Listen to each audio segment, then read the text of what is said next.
आकाश आनंद से एक साक्षात्कार में जब पूछा गया कि बहन मायावती व मान्यवर कांशीराम साहब ने जातिवाद झेला है, क्या आपने भी उसे झेला है? तब आकाश का जवाब था कि क्लास में एक सीनियर उसे बार बार चमार कहकर चिढ़ाना अपना प्रिविलेज समझता था। तब मैंने उसे एक बार कहा कि कॉलेज से बाहर बताता हूँ कि चमार क्या होते हैं।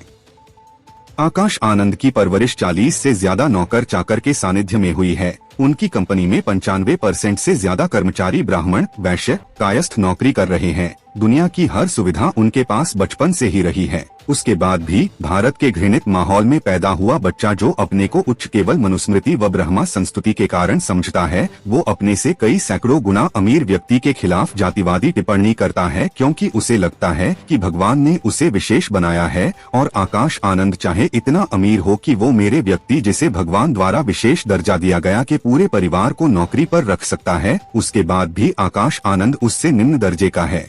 इससे भी आगे यह बीमारी केवल हिंदू धर्म तक नहीं बल्कि मुस्लिम, ईसाई, सिख, जैन तक भी है। मुस्लिम का बड़ा वर्ग, जिसमें विशेषकर अशरफ मुस्लिम भी भारत की 30 करोड़ एससी जनसंख्या को निम्न समझकर समय समय पर जातिवादी टिप्पणी करता रहता है। इससे समझ सकते हैं कि हमारी लड़ाई कभी भी अमीरी गरीबी हटाने की नहीं रही है, बल्कि भारत की घृणित निम्न स्तर की, पूरी दुनिया की सबसे गंदे माहौल की परवरिश से निकलने वाली दुर्गंध से अपना बचाव करना है, जिससे हमारे खिलाफ कोई भी जातिवादी टिप्पणी न निकले व हमारे मानव अधिकारों का सम्मान कर सके, जिस प्रकार हम उनके मानव अधिकारों को सम्मान देते हैं। बाबा साहब अपने समय के सबसे अमीर दलित परिवार में से रहे। उनके दादा, नाना, पिताजी सेना में उच्च पद पर थे, बल्कि भारतीयों के लिए सेना में सबसे बड़ी पदवी सूबेदार थी। बाबा साहब के पिता भी सबसे उच्च अधिकारी सूबेदार रहे हैं, इसलिए बाबा साहब का पालन पोषण भी नौकरों के सानिध्य में हुआ है। वेटिंग फॉर वीजा में बाबा साहब इसे बताते भी हैं। उसके बाद भी उन्होंने कदम कदम पर जातिवाद झेला है, क्लास से लेकर नौकरी के समय तक। इसलिए बाबा साहब ने कभी भी हमारे समाज की गरीबी हटाओ का नारा नहीं दिया, बल्कि हमारे मानव अधिकार से अपना अतिक्रमण हटाओ की नीति पर आंदोलन किया है।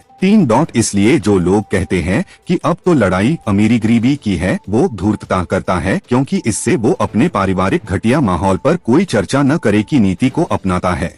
इसे अलावा जो एससी अमीर होकर समझते हैं कि अब वो इस समस्या से बाहर आ गया है, वो मूर्ख कहलाता है, क्योंकि एक ही घटना उसे प्रताड़ित कर देती है, तब उसे पैसा नहीं बल्कि सम्मान याद आता है, और जब तक उसका स्वयं का समाज सम्मान व अधिकार प्राप्त नहीं कर लेता तक उसका पैसा किसी काम का नहीं है।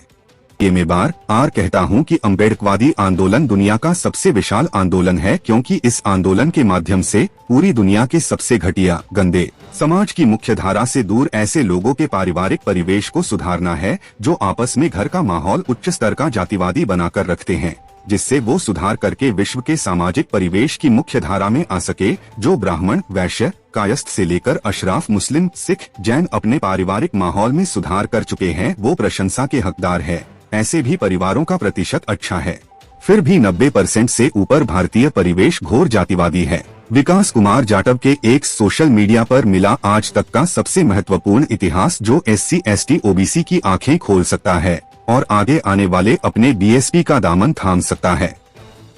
क्या आपको भी नहीं लगा कि किस तरीके से उनके साथ जातिवाद हुआ है? क्या आपको नहीं लगता कि अब दोबारा बहुजनों की कोई भी पार्टी खड़ी नहीं हो पाएगी? अब आप ही बताइए कि कौन सी पार्टी बहुजनों के हित में काम कर पाएगी। कमेंट में जरूर बताइएगा।